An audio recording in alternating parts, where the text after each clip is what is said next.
pasi pour la ndanzia na bango parce que niti yé moi na nani Fabregas ok na wate aussi mate par rapport quoi parce que wate ça la trop peu pour na Fabregas mais souvent za lenga ngana okama parce que dans la présence na na makambo tu ni bando salé héritier ndo linga Fabregas makasi donc tout le baka que non c'est pas pécio makambo comme impoli non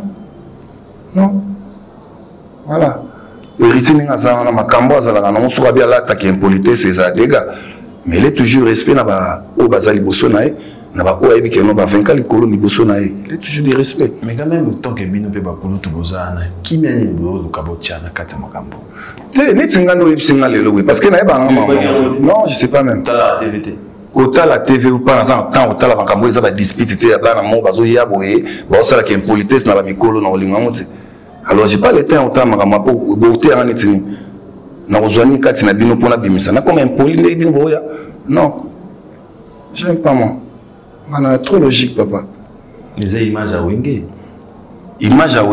et ça ba impolité image à wenge ça na ba discipline donc discipline là qui impolitesse c'est deux choses différentes. D'accord. Donc voilà.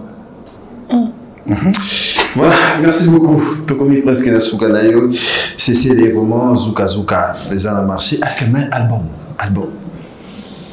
Donc il y a eu sur album Egoya. Donc dans un premier temps, toujours qu'il y a un featuring comme single, 3 chansons là ça là. Et puis on va voir après. Donc il y a beaucoup de programmes papa. Il y a beaucoup de programmes. Ouais. Est-ce que les autres répété rapidement?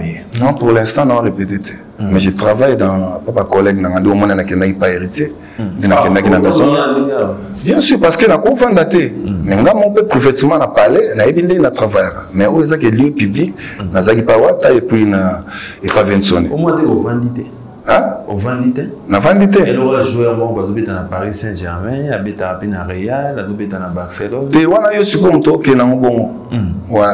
Mais il y a une discipline, il y a voix, il y a respect, il y a une norme, il y a un corps vocal, il y a l'attendre toujours. On est obligé à répéter. Parce que, attends, si on peut se rendre à la Djani, moi, je vais lelo. Tu as un instrument, lequel on a joue, on va répéter. Au moins, on doit répéter.